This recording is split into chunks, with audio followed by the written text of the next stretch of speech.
дико, я shiny, пару лямов money on my neck, gold money rain. It's my name, это мой money rain, no pain, no gain, иди нахуй Monday. The raise my name, ра-та-та, bang, bang, заряжай, бляха, моя baby mother. It's my name, это мой money. Hello and welcome back, fellow anime lovers, to Cypherfics. I am delighted to have you join us once again in the world of fanfiction and fantasy. This is the second part of What If Saitama Finds Mewtwo and Trains Him? Special note, this fanfic is written in a masterpiece of the Crescent writer on fanfictionnet. Do check and support the author too. Now smash the like, share and subscribe button for more. Also press the bell icon so that you never miss such great parts. Thanks for the introduction. Now let's dive into the world, for it may possess something that's beyond his research notes. A key ingredient that guarantees the pinnacle of all evolution. Back to the trio. Saitama and Genos are seen running their way towards the base of the House of Evolution, while Mew keeps up by flying at the same speed as theirs. "I didn't think we'd be running the whole way," Genos remarked. "How else are we gonna get there?" Saitama questioned. "I was sure you could fly or something," Genos presumed. "Humans can't fly, you know," Saitama cited, and momentarily glanced at Mew. "And Mew here can sense it is from outer space." "It's amazing that you are never late," Genos complimented while jumping on top of hills. "You are a true hero." "Actually, I hardly ever arrive on time," Saitama corrected. As they hit the ground, Mew floats beside Saitama's eyes on the height of the building. "We're here," Genos notified. "This is the place Gorilla told us off." "So this is—" Saitama started. "The House of Evolution," Genos finished. 1, 2, 3, 4, 5, 6. "Looks like it's about 8 stories high," Saitama commented. Then, out of the blue, Genos charges both of his arm cannons and devastates the entire building in one shot, as well as scorching the entire land behind it. What was that all of a sudden?" Saitama questioned with a stunned expression. "Huh? I decided it would be most efficient to destroy them all in one swoop," Genos proclaimed. "Well, that's true, but we could have at least seen what the bad guys had in store for us," Saitama said. "That was kind of mean." Though Mew knew that this world wasn't its home, it didn't seem to appreciate the entire land being scorched by Genos' attack. As Saitama and Genos examined the surroundings, the former found a metal door and opened it like a can. "Looks like there's a basement." "Mew," Mew added. The three were soon met with a narrow hallway and limited lighting. They'd go further through the hallway while Mew was slightly ahead of them. Then Mew spoke, which drew the attention of the two. "Mew?" "Something wrong?" Saitama inquired. Then Genos sensed the same thing as Mew. "I'm detecting living beings deeper in Sensi. 2 of them are approaching." Saitama turned to the front, and they all heard the sound of breaking glass and thumping footsteps. As they drew closer, they saw a large monster carrying a man with one hand. The monster asked which of the 3 was its target, and the man replied with the one on their right and the one in the middle. This concludes the monster's decision on the left and swings one of its massive fists horizontally. Mew reacts with instinct as it disappears and reappears behind the monster. As for Genos, he was unable to do anything. "Genos," Saitama called out, then saw the cyborg's head lodged right into the wall. "Hey. I am Carnage Kabuto," the monster introduced itself, then gestured at the opposite side of the hallway. "We got a combat experimentation room. Let's do this in there." "You turn Genos into a piece of modern art," Saitama remarked. "Fights on."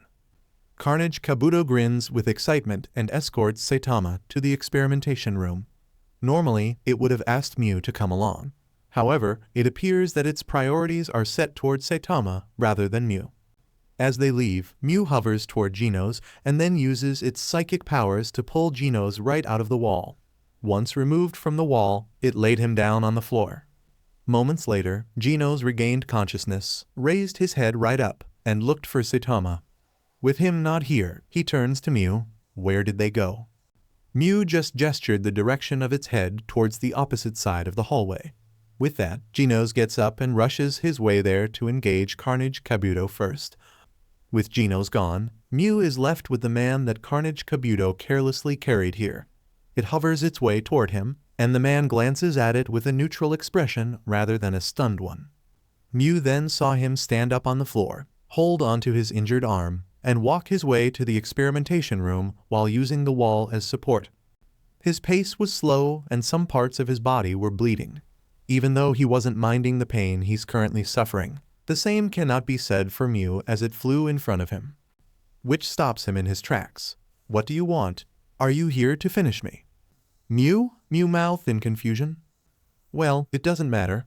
I have several clones that can replace me, so finishing me now wouldn't cause much problem," the man said, "though I ask that you let me witness Carnage Kabuto's battle. Whether he succeeds or fails in this battle, I couldn't care less of anything else." Mew just stared at the man, especially when he plans on walking past it. Before he could go any further, Mew floats right in front of him again. "Just what are you?" Before he could finish his question, Mew closed its eyes and emitted a glow before the man's eyes. Moments later, his body emits the same glow and the pain he suffers starts to fade away. Once the glow has come to pass, Genos manages to stand upright and move his right arm properly. He was now stunned after witnessing such power before him. He then gazed at Mew, who seemed to be smiling as it flips itself before him. The man's stunned expression soon passed and made his way to the experimentation room with Mew following him from behind. He didn't understand Mew's intentions, but he'd cast that thought aside as he made his way to the experimentation room. For Carnage, Kabuto and Saitama are the only things he has in his mind. Mew is just secondary to his plans. In the experimentation room, Saitama was present genos after the latter was subsequently defeated by Carnage Kabuto. Saitama instructs Genos to not push himself and goes to confront Carnage Kabuto. Saitama would ask to not disappoint him as Carnage Kabuto is the ultimate weapon of the House of Evolution and commented that he was different than the monsters from before. He also commented that it was oozing confidence. As Carnage Kabuto grins, he suddenly disappears in the blink of an eye and moves quite fast despite its size. It then appears behind Saitama and plans on attacking from behind. However, it soon paled and backed all the way to a wall, utterly petrified by Saitama's presence. "He just backed off. Carnage Kabuto," the man exclaimed. After a long period of silence, Carnage Kabuto shouted the following question. "You bastard, how the hell did you get that strong?" Another period of silence, and then it was Saitama's turn to ask a question. "So you want to know too? Okay, fine. Genos, you listen carefully too." "I'd like to know too," the man requested as he entered the room without hesitation, and Mew was seen with him. "Eh, who are you?" Saitama asked. Genos revealed. "Well, fine. Listen up," Saitama insisted. Genos looked rather concerned since Saitama's about to reveal his secret. However, the latter revealed it without hesitation, which was some sort of intense training regimen. After he reminds Genos to keep doing it despite the toughness of this training, Saitama soon reveals his secret. 100 push-ups, sit-ups, squats, then a 10-kilometer run every single day. Saitama also added that they must eat 3 meals a day, even if it's just a banana in the morning, and to never use the AC or heater in the summer or winter to strengthen the mind. Regardless of how hard or exhausting his training was, he never stopped as he wanted to become a strong hero. Even when he's straining his entire body from his excessive training, he would complete it regardless of the risks he had to pull through. After a year and a half, Saitama noticed the result of his training, which was the loss of his hair and the strength he had gained in the end. Then he finishes off with a summary of his workout. In other words, you gotta train like hell to the point where your hair falls out. That's the only way to become strong. The guys that are fooling around with the new human race and evolution junk will never make it this far. Human beings are strong because we have the ability to change ourselves. Everyone in the room, excluding Mew, was utterly dumbstruck by everything Saitama had said just one. Before long, Genos soon states his opinion to his master. Full of crap. Saitama was stunned as Genos went on with his opinion. That is nothing but standard strength training, and it's not even that intense. It's just a normal level. I have to get stronger. I didn't ask to study under you just to hear jokes. Mew just stares, for it knows that Saitama is telling the truth. As for how Mew knew, it was reading his mind with its psychic powers. Not out of ill intent, but out of pure curiosity. "Saitama-sensei, your power is clearly stronger than what you'd get from just training your body," Genos yelled. "We want to know your true secret." Saitama was briefly silent, then admits another truth to him. Genos, you may not believe me, but that's really all I did. Oh yeah, Carnage Kabuto inquired while its muscle mass was forcibly growing. It also ignored Genis' pleas to restrain itself from rampaging while the room was sounding off an alarm. I bet you aren't stronger than me anyway. The horn on its head soon grew into the shape of a blade as its body kept growing. But since you pissed me off, I'm going to annihilate you. Upon completion, Carnage Kabuto stops the ground hard. Carnage mode. When the alarm goes off and the doors shut, the room turns dark red while Carnage Kabuto's exoskeleton is glowing blue with green veins all over. When I get like this, I lose control for a whole week and my lust for death cannot be quelled. After I kill you, I'll head into town and go on a killing rampage until next Saturday. This statement seemed to have stunned Saitama, while Carnage Kabuto points his finger at him. If you are indeed a strong hero, then try and stop me. What comes next is the battle between Saitama and Carnage Kabuto as the latter lands the first blow. As for the former, he does nothing as he lets Carnage Kabuto punch him around the room. With Mew's psychic powers, it learned that Saitama was processing the words of Carnage Kabuto after it activated its Carnage mode. As soon as he finishes processing this information, he cries out the following: "Bargain day at the supermarket." With one punch, Carnage Kabuto was utterly destroyed and Genis gaped in utter shock after witnessing his ultimate weapon destroyed before his very eyes. As soon as Saitama hits the ground, he falls to his knees, clutches onto the sides of his head, and screams in utter anguish. Genos begins to stand up, and presumed Genis thoughts with a flyer on hand. I'm pretty sure he's upset about this. When Genis and Mew look into the flyer, it shows a large amount of sales in the supermarket. As soon as the former grabbed it, Genos went to Saitama as he was slumping on all fours. Sensei, the store closes at 10:00 p.m. That is about 4 hours away. If we really hurry, we can make it. I'll make it if I hurry, Saitama asked. Yes, Genos replied. Let's go, Genos, Saitama said with haste. Yes, Sensei, Genos replied as he followed him. Mew found this interaction quite amusing as it giggled, while Genis tipped down after losing everything today. When a large hole was busted open by Saitama, Mew decided to give a parting look at Genis before chasing after the two. Somewhere in the forest, Saitama and Genos were rushing their way back to the city in order to reach the supermarket. But Saitama's objective had made him and Genos oblivious to the fact that he just left Mew behind. But they were soon reminded when Mew somehow appeared a few meters in front of them. That creature. Wasn't it with that doctor before Genos could finish that thought? Mew soon used a particular move that caused it and them to disappear from the forest. In just a few seconds, the three soon arrived somewhere near City Z's plaza. When Genos and Saitama realized where they were, they'd grind their feet against the pavement to stop their momentum. Once they've come to a complete halt, Mew floats right in front of the two and giggles at their stunned expression. We were running through the forest just now, Genos remarked as he looked around. Now we're in the city all of a sudden. Genos turned to Mew as he flipped before them, and giggled some more. Did this creature teleport us here? Saitama, on the other hand, was confused by his surroundings until he spotted the nearest clock. Apparently, they've arrived much earlier than Genos had stated earlier. As he fixated his gaze on Mew, he felt relieved and gave a thumbs up to Mew. That was great. For that, I'll buy you the best fruits I can find. Let's go, Genos. Right, Genos replied as he and Saitama went to the supermarket. Mew just giggled before teleporting out of the plaza back to the apartment. It may not have gone to the other cities, but it enjoyed watching the experience as well as its encounter with Dr. Genis. The next day, Mew had left Saitama's apartment and soared across the skies to certain places of the world. As soon as it descends from the clouds, it finds itself in a city with peculiar round-shaped buildings in the area. Due to curiosity, Mew goes to investigate the round-shaped buildings. But as it got close, one of the metal panels of the building opened and Mew stopped to see a turret coming right out of the open panel. Without hesitation, the turret fires a laser, but Mew uses short-distance teleportation to evade the laser. When Mew reappears, additional panels open up. Several more turrets appear, and they start firing lasers as Mew. Once again, Mew uses teleportation to evade most of the lasers, and for those that can't be evaded, Mew emits a psychic barrier that endures laser fire. Mew wasn't worried about its own safety. Instead, it found this situation quite entertaining as it stuck around for the turrets to keep firing at it. But Mew wouldn't go so far as to endanger the city as it remains above the sky than within building levels. Inside the building.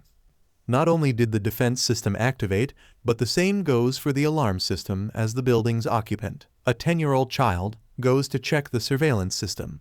Normally, he would ignore the alarm since the defenses of this building are enough to monsters that would dare to set foot here. What got his attention was the fact that both the alarm system and defense system were still active, unlike prior invasions of this building. "Just what is going on out there?" the boy said as sat onto his chair and rolled his way to the monitor. With just a couple of clicks on his keyboard, the footage of cameras where the defensive system is most active pops up on his screen. That's where he gasped when he saw Mew seemingly playing with the turrets outside of his building. Without hesitation, he goes to disengages the defense system towards Mew as well as prepares a drone that he could use to communicate with it. It took a few minutes to do so, but it'll all be worth it once he's engaged in a mutual conversation with Mew. Back to Mew. Mew continues to evade the lasers in a playful manner, but soon notices the turrets have stopped firing and pops back inside their open panels. It was quite curious to know why, but it soon got its answer when it saw the very top of the building opening a circular hatch. Moments later, Mew saw what appeared to be a drone flying right out of the building, then towards it. Once the drone was close to Mew, it soon spoke through a small speaker. Hello." Mew tilted its head to the right as soon as the drone's speaker spoke. "Look, I just wanted to apologize for the whole mess back there," the drone apologized. "It's just that didn't expect you to visit my laboratory so closely and all." Mew seemed curious about this boy and used its psychic powers to pinpoint his location while the drone continued to speak to it. My name is Child Emperor, and I've heard a lot about you from the association. Apparently, everyone's been talking about you ever since you arrived." Mew soon locates the boy inside the laboratory and plans a particular prank on him. "Hey, do you understand what I'm saying?" Without hesitation, Mew teleports inside the laboratory. Inside the laboratory. Child Emperor gasped the moment he saw Mew teleport from the drone's camera. He then checked every angle of his laboratory and hoped to find Mew all over the place. He even used his proximity scanners in an attempt to find it. Once every camera and scanner comes up with nothing, Child Emperor slumps his head down, lets out a dejected sigh, and then rests the back of his head against his chair. "Guess I won't be able to get anything else from it after all," Child Emperor said, "but it looks like the cameras have captured enough footage of it in the area." With this footage on hand, it is safe to say that Mew has the ability to teleport to evade danger as well as travel long distances with ease. After producing a copy of the footage, he sends it to the executives of the association and hopes that it'll serve well with the investigation. After the footage was sent, he turned his chair around and hoped to do some work in his laboratory to pass the time. He still looked dejected over Mew's disappearance, but when he opened his eyes, he saw Mew floating right in front of him. There was a long period of silence between them. Once Child Emperor registers Mew's presence inside his laboratory, he expresses complete shock, throws himself back against the chair, and starts tipping. Before he and the chair fell onto the floor, Mew used its psychic powers to catch both him and the chair and gently pulled him back up straight. Psychic powers. That's something that was proven from the reports. But how did it get in here? Child Emperor questioned as he was staring at Mew. Mew, on the other hand, was giggling over the succession of its prank and proceeded to wander around Child Emperor's laboratory. In response, the latter jumps off of his chair and runs after Mew. "Hey, wait." Mew would examine every inch of Child Emperor's workplace and stop when it spots a robot that looks a lot like a dog. Moments later, Mew would transform into a large dog that almost matches the robot's color. Child Emperor expresses awe at Mew's transformation power and manages to document it with a camera he had found on his desk. Moments later, Mew turns to Child Emperor and walks towards him. As it lay down, Child Emperor approached Mew and gently petted its head. Its fur was quite soft to touch, and started running his hand down to its back. Child Emperor was astonished, not only by the fur but also by its transformation since Mew accurately changed its size from something small to something large. After minutes of admiring Mew's transformation, the alarm starts buzzing and Child Emperor goes to the cameras to see what is going on. There weren't any attacks on his laboratory, but there were a few wolf-level monsters stirring trouble in the area. With this kind of problem, Child Emperor decided to use his robots to handle the problem. But before he could just do that, one of his cameras spots Mew, in its original form, outside his laboratory. He turned around and saw nothing. Then he turned back to his screens. Apparently, Mew watching him, and it decided to help people rather than stay inside his laboratory for long. As Child Emperor monitored the cameras across his home city, Mew made it to the area where trouble was brewing and discovered another power of Mew's. As its body glows, it splits and becomes a pack of dogs, gnashing their teeth at the monsters on the front and protecting the civilians behind it.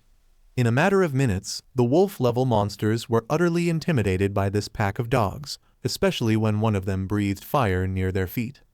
After the monsters retreated, the pack of dogs soon reverted back into a single Mew and giggled as the monsters fled from the city.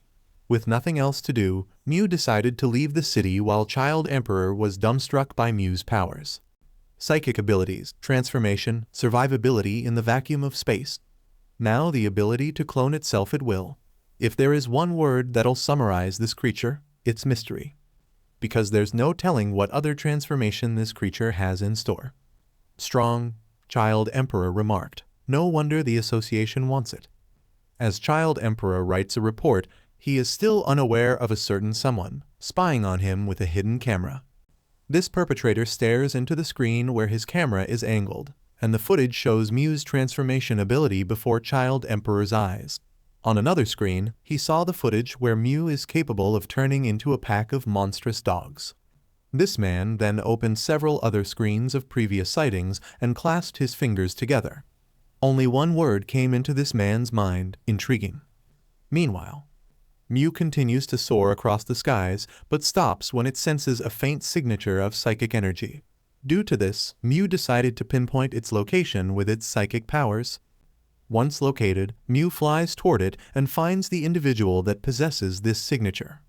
As Mew reached the roof level, it looked down below and saw a group of black-suited people struggling against a monster that was 3 times their size.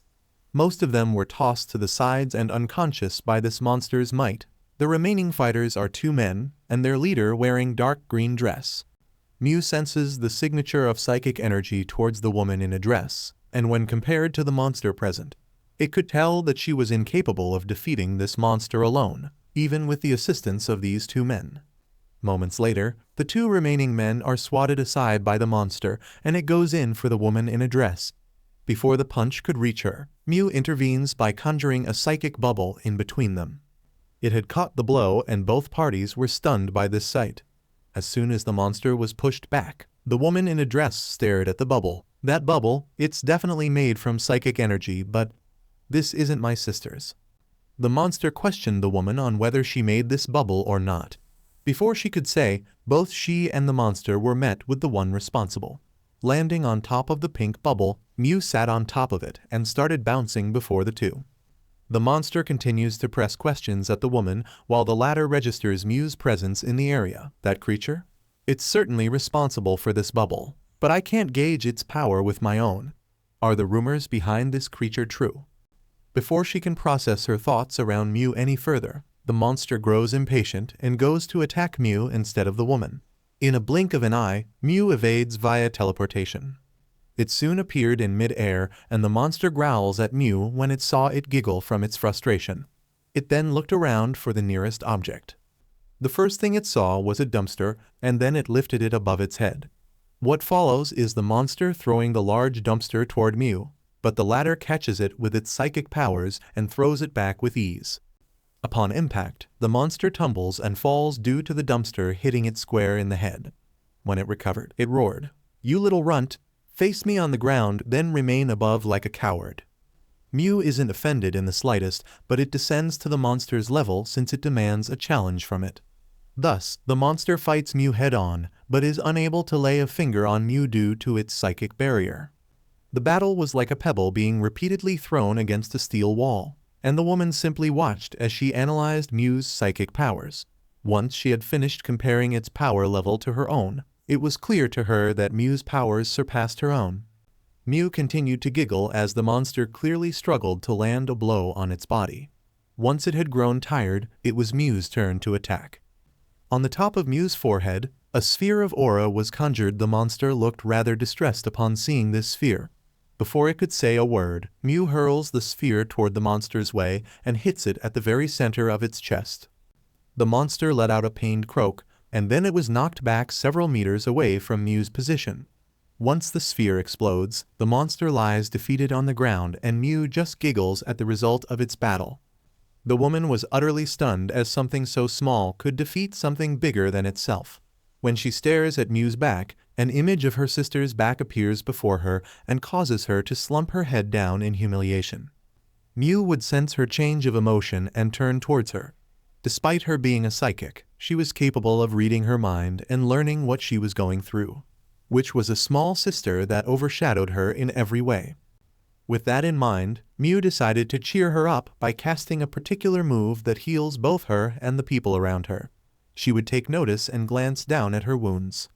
After they're healed, she gazes upon Mew and sees it smile before her very eyes. "Mew," Mew said in an enthusiastic tone, playfully flew around the woman, and then soared above the skies. With one final look, Mew departs while the woman straightens herself and gazes upon the skies. She knew of her inferiority towards the creature, but seeing her wounds healed and people treated, a small part of her feels grateful for its kind gesture, and a smile curls up on her lips and pictures this creature in mind. But as the moment ended, someone in particular appeared from behind. "So you've beaten it before me." Fubuki flinched as she recognized this tone of voice. She turned around and saw her only sister hovering before her. "I've told you that you could do it without this group of nobodies. Maybe you should consider cutting ties with them and just move on already." Fubuki averts her sister's gaze, while the latter doesn't seem to notice in the slightest. "Why are you even here?" Fubuki questioned. "Just passing by," Fubuki's sister replied. "Also, I wanted to let you know about a little something." Fubuki doesn't say, but listens to her otherwise. Apparently, there's been a hunt for some small monster that was last seen in outer space. Said something about it wielding powerful psychic abilities and other kinds of powers. Personally, I would have found that monster and deal with it easily. However, the association has stated that this monster is to be captured and not killed. Honestly, it would have been better if they had just sent me to deal with it now than let those nobodies find it. "Monster?" Fubuki mouthed, and Mew comes into mind. "That's right," Fubuki's sister replied, "and if it were up to me, I would have crushed it before it became a problem. But somehow, it hasn't found me yet, unlike most of the heroes ranked below me. All they ever talk about is how harmless and helpful it is. As if I'd believe every word they say." This was true considering that Mew used some sort of power to heal both her and her men of their wounds before departing from the area. She could tell her sister that she had seen and witnessed this creature's actions with her very own two eyes. But she hesitated as she didn't want to endanger its life by telling her encounter with Mew. Hence, she decided to keep it a secret rather than report it to her or the association, until it is proven that Mew holds no ill intent to everyone. "Well, I'd better get going now," Fubuki's sister said. "Since I've told you all about this, let me know what you find, so that I can deal with it personally." As she leaves the other way, Fubuki sighs knowing that her sister hasn't learned of her encounter with Mew. She then tends to her men and returns to their headquarters for a debriefing and an objective in mind: to find Mew and make it a member of the Blizzard Group. City Z. As nightfall approaches, Mew returns to Saitama's apartment for the night, but it notices the latter feeling quite distraught today. Mew hovers right in front of him and doesn't seem to acknowledge its presence at the moment. It wasn't concerning, but it was noteworthy for Mew to pay attention to him. It then hears the sound of a knocking door and goes towards it. Without hesitation, Mew uses its psychic powers to unlock the door and twist the knob. Once opened, Genos lets himself in and glances at Mew before going to Saitama without a word said to it. Mew closes the door and listens to the conversation between Saitama and his discipline. The latter asked what was wrong, and the former explained a few noteworthy details. "Speed O sound Sonic," Genos repeated. "Who is that? And who would possess such a redundant name?" "Dunno. He suddenly appeared, declared we were rivals, and took off. Saitama said. If he is a nuisance, I will get rid of him, Genos declared. Well, you're hardly different, Saitama remarked. Actually, why are you here again? Go home, it's not like we're related. Sensei, I must become stronger. Before Genos could finish, Saitama yelled, Shut up. He then rests his right arm on his table and his cheek against his left fist. I'm now aware of a serious problem and am reeling from shock. So I beg you, go home for today. A serious problem?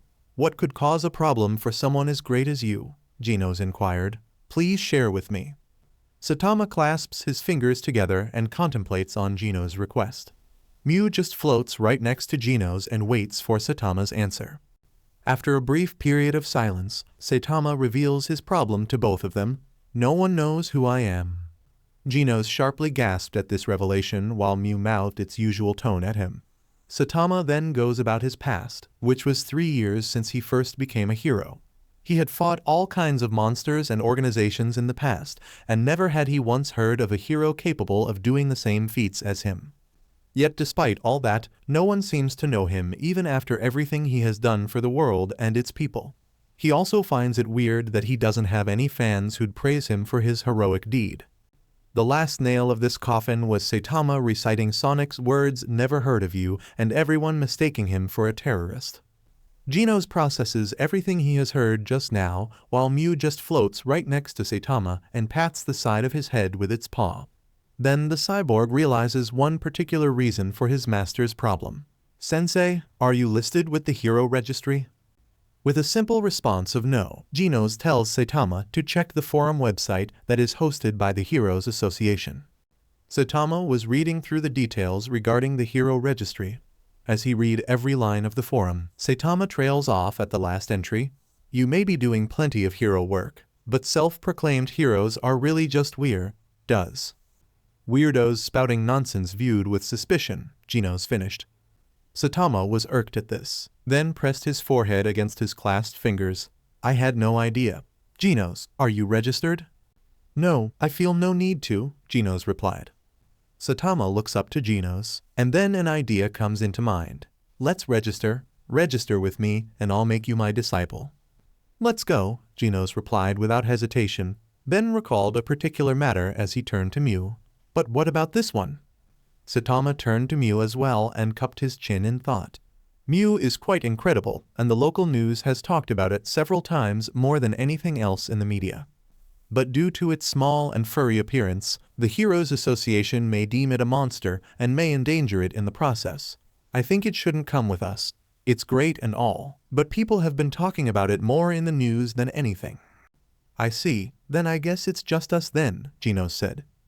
With their goals in mind, Genos decided to go home and prepare for the Hero Association's test tomorrow. Saitama was filling out his application form for the hero test while listening to the news regarding the recent terrorist group called Paradisers. Mew was staring at the television on Saitama's table. I'm not so different, Saitama remarked, while Mew listened to his thoughts via telepathy from those unemployed guys. Moments later, Saitama lies down on his bed with arms spread apart and stares at the ceiling. One wrong step, and I could have been one of them. Mew just tilts its head, flies right off of the table, and lands right on Saitama's stomach. It then curls around into a ball and seemingly sleeps in for the night. Saitama just glances at Mew for a moment, then back at the ceiling. Moments later, he'd fixed his position until his entire body was on the bed and his head on his pillow. Thus, another day has come to an end. Somewhere. While Saitama and Genos left to partake in the hero test, Mew goes explore the world once more. However, it had some business in a particular area that it once visited. The land that Genos had single-handedly shaped to devastate the base of the House of Evolution. When approaching a burnt tree, it sat upon a burnt branch. In the slightest amount of pressure, the branch breaks into ash, and the same is said for the entire tree. If this tree is so brittle, Mew had assumed that the same can be said for the rest of these trees. Thus, Mew starts working on repairing the destruction caused by Genos' arm cannons. It took roughly hours since the land had been geographically shaped, but Mew would succeed in its task as the forest that was once burned by Genos had grown and flourished once more. Mew would revert its transformation, then proceed to wander the world as usual. But this phenomenon did not go unnoticed. A few hours later, upon discovery via satellite imagery, the executives had assembled a team, consisting of some of their staff and a few heroes as their bodyguards, to investigate the area that had been devoid of life due to Genos' power. As soon as they arrived, they were utterly shocked that the land they considered a wasteland was restored with trees, shrubs, and bushes days after its destruction. What's noticeable and unchangeable of the land is the shape of the land. When comparing the images of the aftermath of Genos' destruction and the one they've captured now, they now know that it's the same area where the House of Evolution had once established its base of operation, except the landscape in the second image was brimming with life, unlike the first image. Their thoughts on the matter were presumably an unnatural phenomenon, but some have assumed that it was Mew since this phenomenon was somehow connected to Atomic Samurai's report, where he stated that the forest they sparred in had been restored to its proper condition. This prompted their interest in Mew further, and efforts to find this creature have doubled than before. To further increase their chances of Mew's sightings, the executives have reached the decision to publicize Mew's existence to the rest of the world. Some objected, considering exposing Mew to the public may not only risk its well-being but also make shady organizations aware of the incomprehensible powers it wields, making Mew a target for their ingenious but malicious plans. However, some executives felt optimistic that their association would be the first to find this creature before other organizations could. After a considerable amount of voting, the majority has decided to publicize Mew's existence on Earth. Sightings and encounters are to be reported with utmost urgency, and pictures of Mew will be well rewarded so long as the picture is recent and authentic. Meanwhile, in a talent agency, the bearded worker was passing on a message to a particular hero, whose rank is at the very top of class up and is the association's main source for media support. Am I Mask? So let me get this straight. You want me to promote the search to the public? Am I Mask repeated, and looked displeased by it. A search that revolves around a monster? Yes, the bearded worker said. Do you have any idea how ridiculous this proposal sounds to you? Am I Mask sternly questioned. Wanting me to promote a monster's search to the public? Are you well aware of the backlash it'll cause to the public? Are those people aware of how the people will react to this search? Some are aware, but it was under the executive's decision as this creature is said to possess powers beyond comprehension, the bearded worker said. Which is why the association wishes to find the creature first and study it more closely. Am I Mask averts his gaze from the work and glances at an old picture of Mew. All the more reason to eliminate it from existence. The bearded worker silently gulped at Am I Mask's words, since he and the association are well aware of Am I Mask's disdain towards monsters. This is why proposing the search to him is much riskier than notifying other heroes for them. For there had been instances of Am I Mask ignoring orders for capturing monsters, and swiftly eliminating them without a moment's hesitation.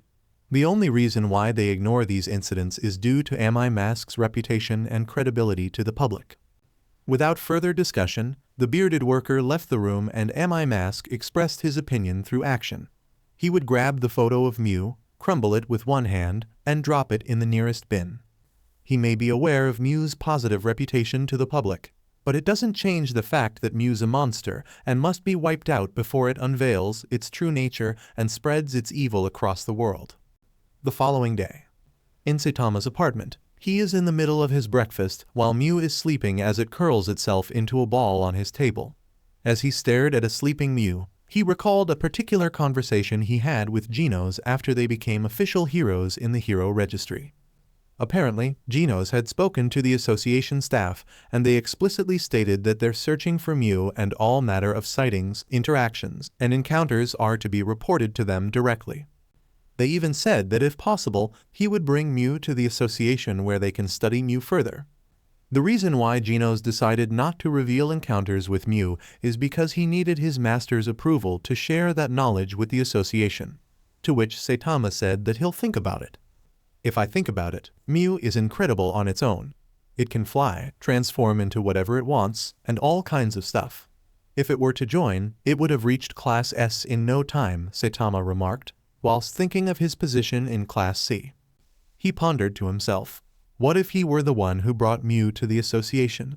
Since they're so inclined to search for Mew for quite some time, Perhaps it'll significantly raise his rank to the top of Class C, or maybe promote him to Class B straight. It'll be a huge aid to his new line of work. But when he puts it like that, it's almost like he's snitching on someone for the sake of his own mutual gain. For that thought alone, Saitama drops the idea as Mew's company starts to grow on him, and it seems friendly compared to the monsters he encounters as a hero.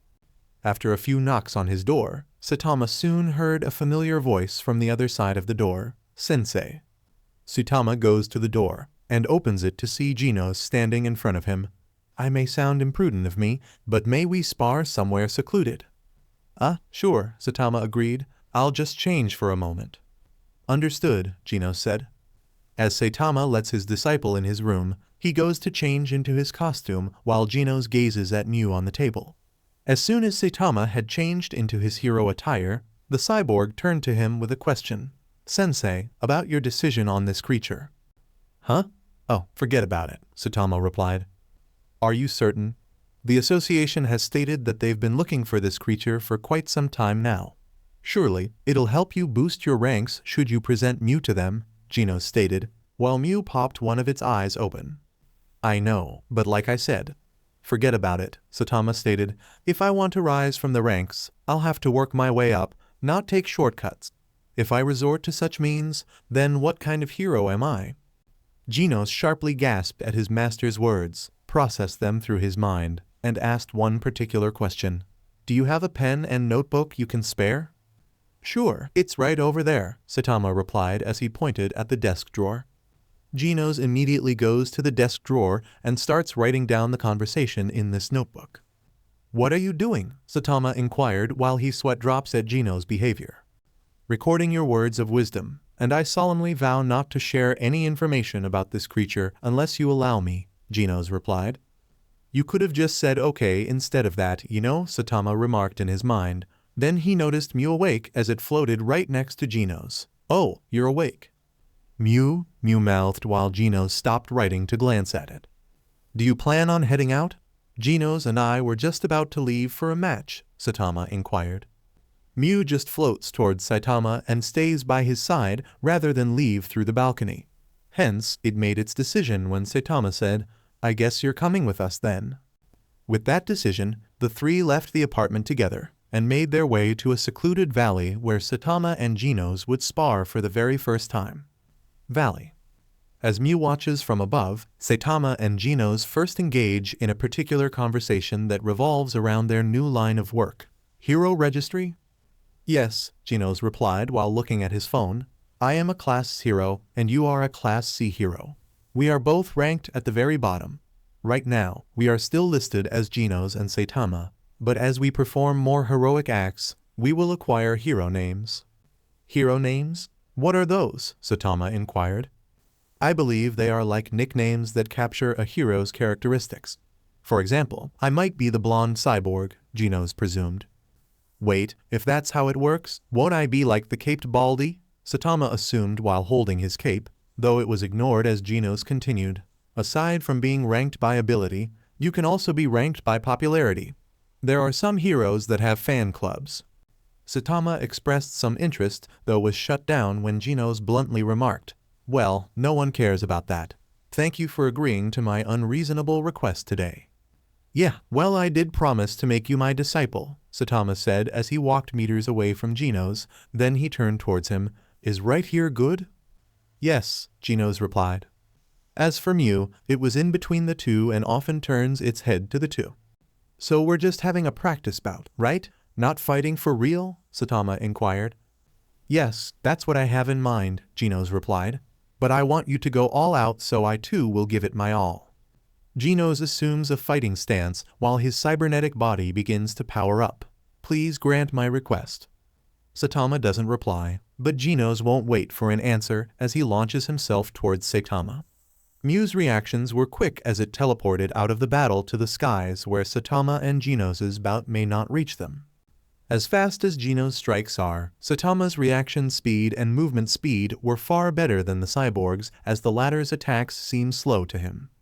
What followed was Genos firing his arm cannon towards Saitama as he was in mid-away. Of course, the latter avoids the cannon, and the blast was about to reach the forest just above the mountain face. But Mew prevented the forest destruction was conjuring a psychic barrier that stopped the blast from reaching past the mountain face. Neither Saitama nor Genos mind it so long as Mew doesn't interfere with their bout. That was close. Saitama commented, "My clothes could have got burnt up again." Genos' arm cannon closes and lets out a bunch of steam from his mouth. Then, Genos increases his speed and dashes right for Saitama. Their clashes were so fast that it seemed impossible to track them by eye. Though Mew keeps track of Saitama's movements via its psychic powers. Despite that, Mew can tell that he's quite fast even when he's holding back for Genos' bout. The cyborg soon chases his master towards the valley wall, though that is only an afterimage as the real one is running from the opposite direction as Genos. As soon as the cyborg had caught on his masters, he'd reach him with the use of his arm cannons, then unleash his next attack. "Incinerate," Genos yelled, and fired his arm cannons at full power. He may assumed that he had caught Saitama, but the latter tapped him on the shoulder from behind and poked his cheek as soon as he turned. "Okay, I win." Genos attempts to strike him, but Saitama jumps over Genos and lands a few meters away from the cyborg. He momentarily loses his balance there. "Sensei," Genos called out, "have you forgotten the rules of the bout? Dodge any attack you are able to dodge. Take it seriously and no fooling around. Do not hold back. And keep fighting until I am no longer able to fight." Saitama takes these rules into consideration while Genos reminiscences the fights Saitama has done. Moments later, Genos states the following sentence to his master: "Show me no mercy." Those were the rules, Sensei. Before Genos could finish that sentence, Saitama quickly closed the distance between him and Genos. The latter gasped and then attempted to kick him, but Saitama was faster as he went right behind Genos and prepared a punch. But before it had reached Genos' face, Saitama stopped, and the force behind Saitama's punch blew around Genos and hit the valley behind the cyborg instead. As soon as it was done, Saitama lightly tapped Genos' forehead to snap him out of his stunned expression. "I'm starving. Time for lunch. Let's grab some udon noodles." Genos powers down, but still maintained his stunned expression as he watched Saitama walk away. Mew would fly next to the cyborg and eye on the destruction that Saitama caused. Compared the Genos destroying the House of Evolution, Saitama's power is far stronger and superior to the cyborg, perhaps more than anyone in this world. Mew wouldn't be able to restore this easily, but decided not to and departed via teleportation rather than flight, for it'd spend the rest of the afternoon elsewhere. A few moments later, the location where Mew had teleported to was a particular school that it once visited. At this time of day, Mew checks the window and finds Zenko practicing rather well on the piano. As soon as she finished playing, she pulled her hands back and exhaled through her nose. That's when she looks up to the sheets and finds Mew there. "Ah, you're back," Zenko happily remarked. "Mew," Mew replied. "Have you come to listen?" Zenko inquired, and Mew nodded. "Okay then." With Mew's presence, Zenko started playing once more. However, she appears to be playing a different kind of music, unlike the one she had once practiced in the past. The melody was so soothing that Mew flew off the piano onto Zenko's lap. This didn't bother her as she continued to play beautifully with the piano. But before she could finish the melody, the wall suddenly bursts open and Mew reacted quickly enough to create a psychic bubble to protect Zenko and itself. When the dust settled, the bubble popped, and before the two was a monster towering before the two. "Oh, it appears that I've found myself some snacks in this school. Lucky me." The monster snickers while Zenko just jumps off the chair with Mew in her arms. As the monster roars and tries to catch Zenko, Mew's reactions are quick and pushes the monster right out of the wall with its psychic powers. Mew then flew off of Zenko's arms and glanced at the closed piano. With its psychic powers, the damage dealt by the monster was quite severe, as some of the strings were broken, and a piano leg had been snapped right off. It then fixates its gaze on the monster as it straightens itself and assumes a transformation, which causes Zenko to widen her eyes at the appearance it now takes. Outside the school. As soon as Metal Bat heard the explosion in his sister's school, he rushed inside without hesitation as the safety of his sister was his utmost priority. Should he find her hurt, He would never forgive himself for such negligence. Just as he reached the area where the explosion happened, he spots a large hole that leads to the music room where his sister practices her piano lessons. But before he jumped right in, he hesitated when he saw something coming out of the hole. It may as well be a monster when he considers its dark appearance, but what really caused him to hesitate is that this one was targeting a monster from the opposite direction of the hole. A large but injured monster had arisen, despite its fierce appearance. It seemingly cowered before this dark monster as it hovers towards it. A monster fearing another monster? What the hell's going on? Metal Bat questioned while still holding his bat at the ready. But before he could process or even intervene, the dark monster brought its hands close and conjured its next move. The other monster panicked as it grabbed the largest rock it could find and threw it at the dark monster. The latter responds with a beam of dark energy that not only breaks the projectile, but also strikes the blow to its intended target. With the monster lying on the ground utterly defeated, the dark monster just straightened itself. Then it glances at Metal Bat, who readies his bat in case this dark monster tries to attack him. What stops him from resorting to such means is the presence of his sister, Oni-chan. Metal Bat and the dark monster turn to Zenko. Zenko, stay away from it, it might hurt you. It's alright, I know who this is, Zenko reasoned. What? Metal Bat exclaimed, while Zenko bravely approached the dark monster. I'm really sorry that I couldn't finish the sheets, Zenko apologized, but if you want to hear more, you could go to my piano recital. It's coming up in a few days, you could go there and watch with my brother. The dark monster just stared, then nodded, which made Zenko smile, while Metal Bat just gaped at his own sister, who was practically inviting a monster to a piano recital. With the monster problem settled, and the invitation in mind, the dark monster departs by submerging itself into the shadow and leaves. Metal Bat would walk up to Zenko while his sight was still set on the area where the dark monster once was. Utterly stunned by the events he had just witnessed. What snapped him out of this expression was when Zenko tugged on his hand. Oni-chan, let's go home. Sure, Metal Bat replied. The two of them would walk home, but on top of the nearest building, the dark monster overlooks them, and then it reverts its transformation back to Mew's original form. With that in mind, Mew leaves the city and returns to Saitama's apartment for the day. The following day. As Saitama and Mew are together, the latter is given a popsicle by the former since he has grown accustomed to its company. But what he hasn't grown accustomed to is his disciple, who had let himself in with a large bag on his back. So when you said, I'll be back, this is what you meant. Yes, I went home to gather my things, Genos responded, then dropped his bag on the floor. May I live here? Absolutely not, Saitama bluntly replied. What changed Saitama's mind was Genos placing a large stack of money on the table. I have rent money. Saitama stares at the stack of money before him, then he looks up to Genos. Did you bring a toothbrush? Yes, Genos responded immediately. Thus, Saitama has gained another odd roommate to his household. Forest. As Mew continues to wander the world, it senses a human nearby. When it goes to investigate this person, it soon learns that the human in question was a lone photographer who's in the middle of adjusting the lens of his camera. Before Mew had left Saitama's apartment, the latter's disciple explicitly told it and Saitama that the Heroes Association had publicized Mew's existence to the entire world, and all matter of sightings, whether they're photographs or footage, would be well rewarded to the individual. Saitama seems tempted by the reward, but doesn't go for it since it goes against his words. Genos remains devoted to his vow and doesn't photograph Mew's presence in Saitama's apartment. For Mew, it doesn't take the news seriously. Instead, it makes use of its telepathy to determine the intentions of the people and invisibility to become an elusive Pokemon to avoid people with self-interest motives. As for this photographer, his intentions in being here aren't about finding Mew, but to take pictures as a nature photographer.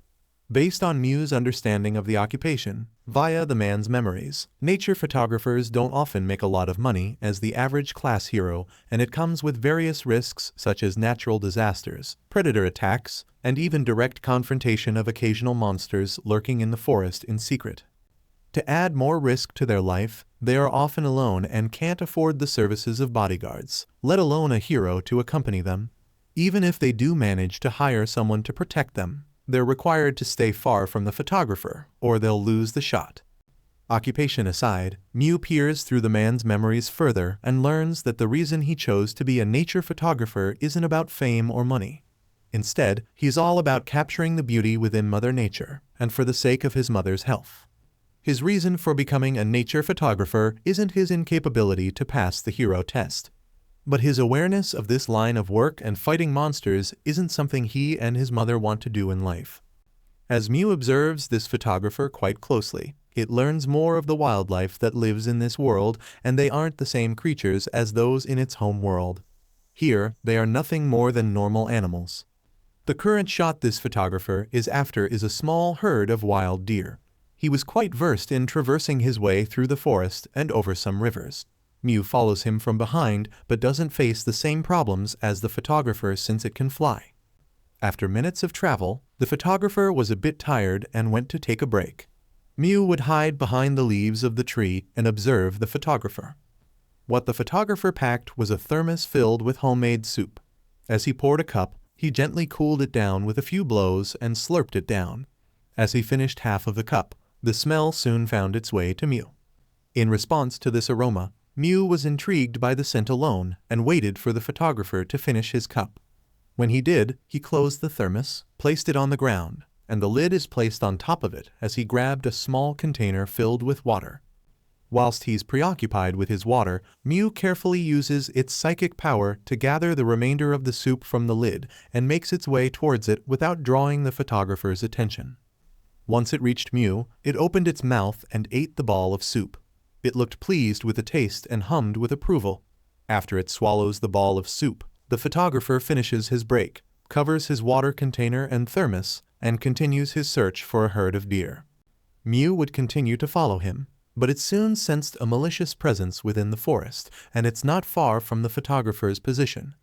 A few minutes later, as the photographer goes deeper into the forest, he soon hears a rustle in the bushes, readies his camera, and bends down on one knee as prepares himself for a shot. Mew remains on standby as it feels the presence of a monster nearby. As the rustling drew closer, it soon revealed the head of an adult deer. But before the photographer took the shot, he soon learned that the head was in the jaws of an enlarged and monstrous bear. The photographer paled as he lowered his camera and donned a frightened look on his face. If that bear had spotted him, it may as well be the end for him.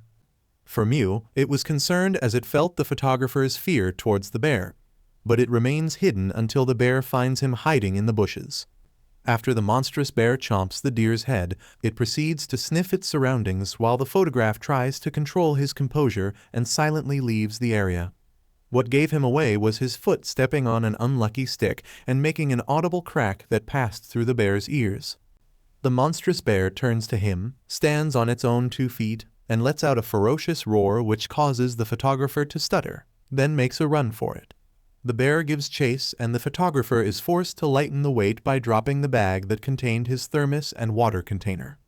Mew follows the two, but uses its psychic powers to carry the photographer's bag since it plans to return it after the chase is over. The only thing that he hasn't dropped is his camera, as it was something he refused to drop due to its origins. As the chase continues, the photographer's luck seemingly runs out as the front of his foot is caught by a root and sends him falling to the ground, all while still protecting the camera he carries around. The monstrous bear had caught up to him, and the photographer could only gaze at the bear hungrily towering itself before him. It stands on its hind legs and attempts to slice through the photographer's body with its large claws. Before the photographer is hit by these claws, a pink bubble is made around him, and its elastic properties soften the bear's paws down to its claws, which brings a bit of shock between the photographer and the bear. As soon as the bear pulls its paw back, Mew sits on top of the bubble, and the photographer gazes upward as he sees Mew before his very eyes. Soon enough, their eyes meet momentarily, then it sets its gaze on the bear in front of them. The monstrous bear lets out an intimidating roar towards Mew, but the latter seems unaffected as it pops the bubble and then transforms before the photographer's very eyes. Now it looked a lot like a bear, except this one was vastly different than the monstrous bear. After a brief period of silence, the monstrous bear roared once more and attempted to smack Mew with its paw. The result was Mew blocking the attack with its left arm and then using its claws to land a direct hit against the bear's chest. While it bellowed in pain, Mew followed up with several more blows to the monstrous bear that couldn't endure every blow that was given to it. Once reeling from the pain, it was Mew's turn to let out a roar, and the response from the bear was acceptance of its situation and left without a moment's hesitation. Mew soon reverts to its original form and turns to the photographer, who is baffled by the events he has witnessed. Moments later, it floats towards him and the two engage in a staring contest. It whirls around the photographer's head and then sets its sights on the camera. When the photographer glances down at his camera, he snaps out of his trance and checks the camera's condition. After a few minutes of checking, he determined that the camera was still working and undamaged, which gives relief to the photographer. He then looks up to Mew and still maintains his relieved expression. This sight causes Mew to giggle, and such laughter is quite contagious as the photographer chuckled. He then raises his camera and manages to capture Mew with a single snap of his camera.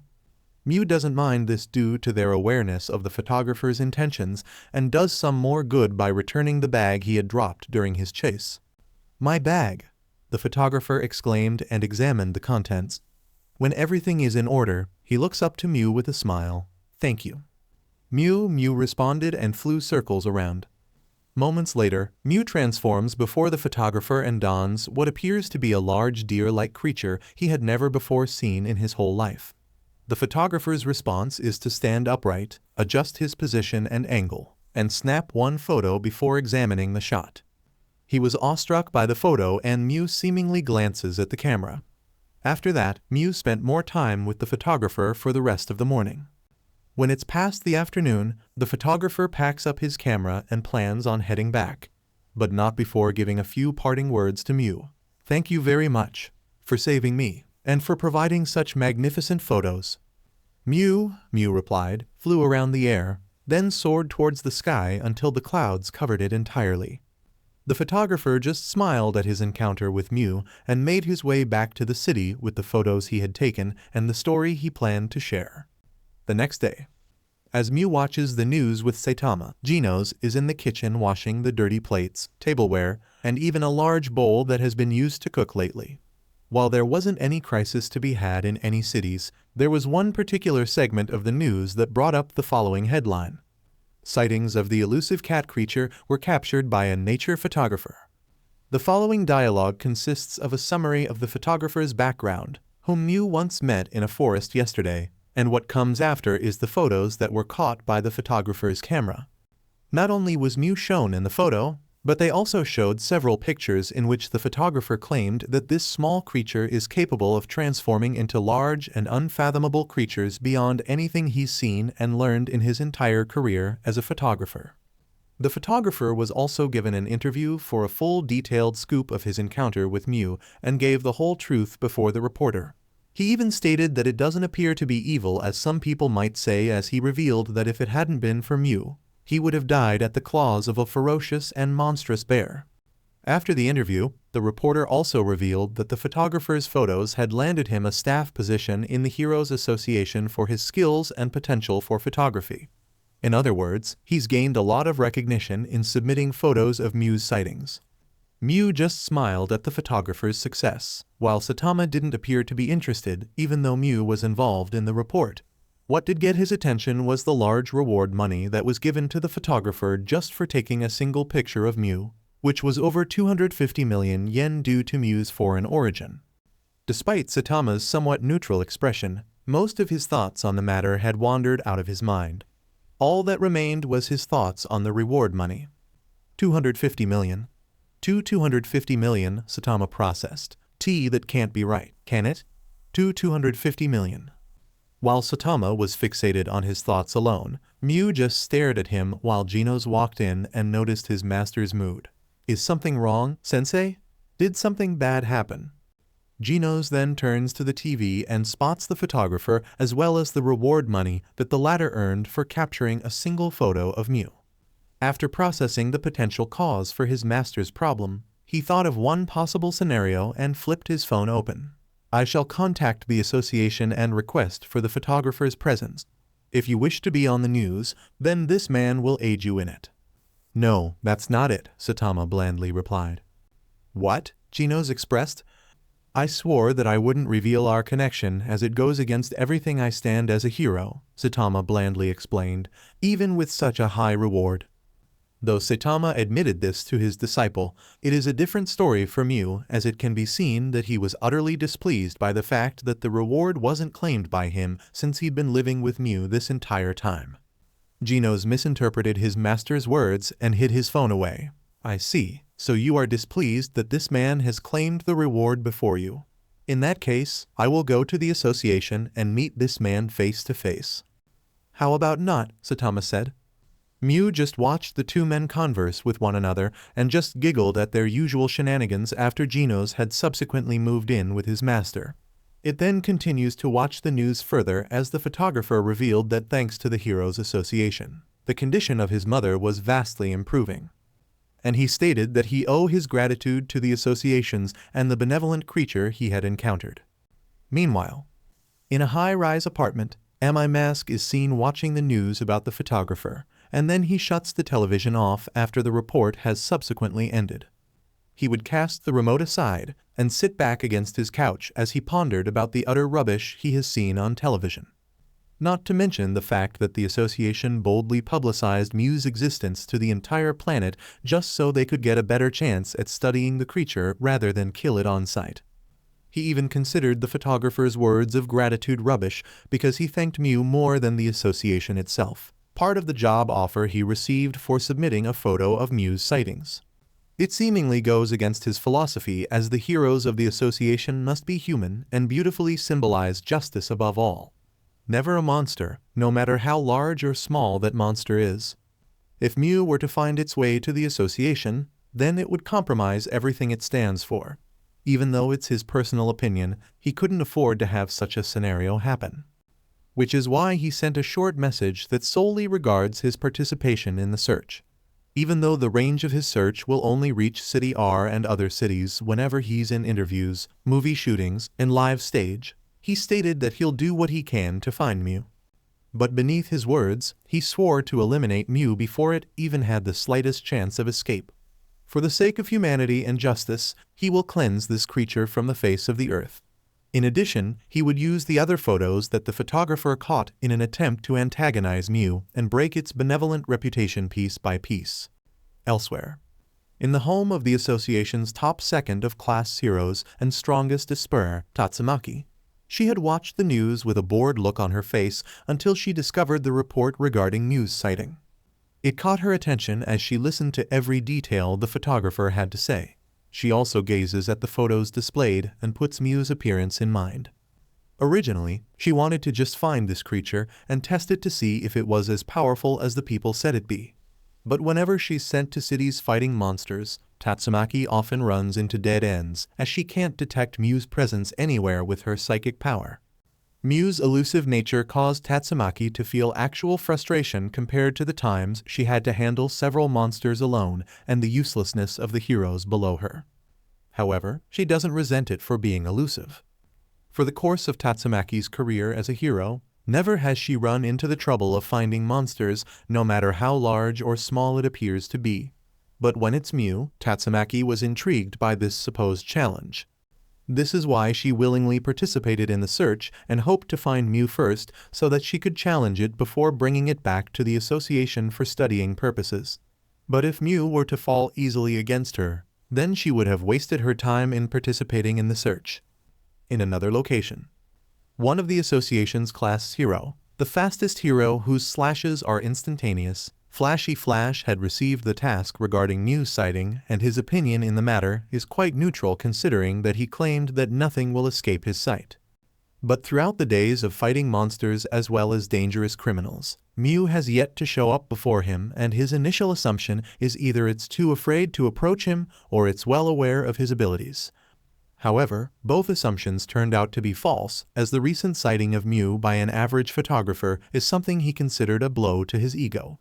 He's well aware that the other class's heroes have seen Mew in action themselves, but an average photographer is somewhat insulting since it has yet to show up before him first. This prompted him to put some effort into his side of the search. It was said that the association wanted Mew alive instead of dead for future studies. What they didn't say is that condition it is.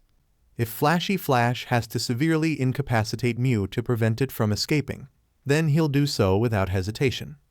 Heroes Association.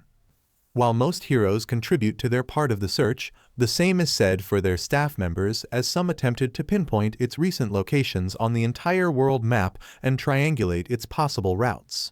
Unfortunately, Mew's recent sightings are considered random, even when they include photos that revolve around Mew transforming into different creatures in different cities. Not even Metal Knight's state-of-the-art technology and cooperation could accurately pinpoint Mew's current whereabouts. Despite these odds against them, they are somewhat determined to find Mew and study its origins with a much closer look.